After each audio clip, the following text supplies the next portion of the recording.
Hi, this is Philip Bergeron, Decide4Action, and today I thought I'd cover stops within Production4Action, which is one of the key pieces of information that is captured by the system. Now, the definition for stops varies depending on if you're running a production line monitoring system or if you're running a machine SCADA. In a production line monitoring setup, typically you'll have a single sensor at the outfeed of your constraint machine. And then in that case, a stop would be a line stop whenever your constraint machine is not producing. So this would be actual machinery stoppage as well as starved and backed up events caused by upstream downstream machines, which prevented your key machine from operating. On the other hand, on a machine SCADA, every machine is being monitored by the system. And so each machine captures its own machinery stoppage, and then that's later attributed to link the started and backed up events together to get a sequence of events. So for the sake of example, let's assume a 2-minute threshold on the stoppage. So you can set the threshold to whatever you want, and then any stop below that will be categorized as a minor stop in the system. Anything over that would require some kind of declaration to figure out what the actual reason was. In a SCADA system where we're getting more information from the machines, we can typically pick up a lot of the fault codes automatically, and in that case the operator would only have to declare what was not picked up automatically. So an operator would go into this equipment stop declaration page, and then they would see a rolling 24-hour list of all the stops that occurred at the selected machine center. So they would simply go in here, they can pick a stop that's time-stamped along with the duration, they would hit the declared stop button, and then they will be presented with a list of stop codes for that machinery. So the operator would pick one. They would put in their initials if they're using a generic kiosk account, and then they would have the option to put in comments. Now for all of these stops, you can set different conditions to them. So you can set up, let's go to equipment stop causes. You can set up a couple different flags that will make it behave differently in the system. The first one is here, this generic fault. This tells the system that the stop that was picked up automatically is some kind of generic fault code, which doesn't mean a whole lot. And then in that case, it would force the operator to redeclare it.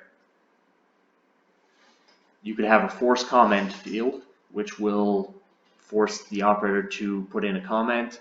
So this is useful for certain stops when you want the operator to tell you more precise info.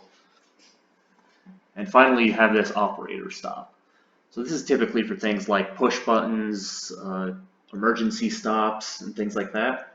Now this will force the operator to put in a reason, but they don't have to change the reason. They can leave an operator stop and just add comments.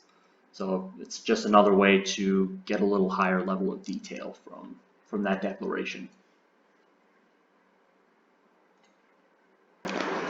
So in a PLMS type setup, this screen would change a little bit to reflect the fact that there's only a single actually monitored machine center. So let me show you that here real quick. So in this case, because we're only monitoring the outfeed of one machine, this screen changes for the operator. So they would get a list of all the different line stops. So it would include starved and backed up events at the key machine. And then they would do the same thing. They would pick one or more stops, hit this declared stops, and then the first thing they would do is get an additional question at the top. So they're going to get a question asking if the stop event is due to the actual key machine or if it's due to another upstream or downstream machine. If they pick this first one, which is machine stop due to fault, it'll be the same as in the machine SCADA. They would get a list of the fault codes for that key machine, and then they could enter initials and comments. If they picked that the machine is starved or backed up due to another machine, they're going to get a list of the other machine on the line, and then they can pick that machine. This stop code reason will filter down to show you the stop reasons for the selected machinery. And then depending on if the machine is upstream or downstream, the system is automatically going to categorize that as a starved or backed up event for reporting and whatnot.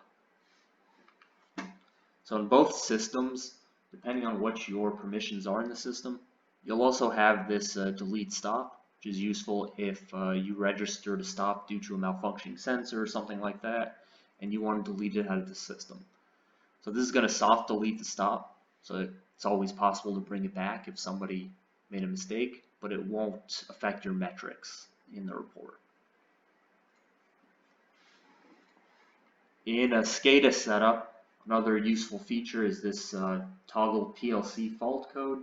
So this is useful when you want to troubleshoot what the actual fault code returned by the machinery is. So if you're working on your PLC programming, you can quickly see what the most recent stops, what the PLC fault code was returned by that machine. Finally, the stop type filter here is another way to jump back and forth. So you can jump between what is left undeclared. You can see your major declared stops, and then you'll also see all stops if you want to see things that will include minor stops.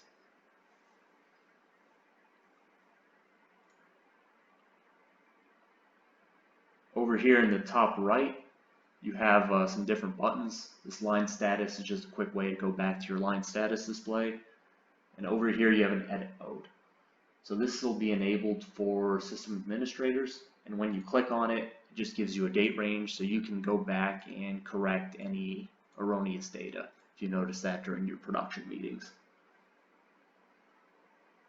So hopefully that's a quick overview of what stops are in the system and how to declare them.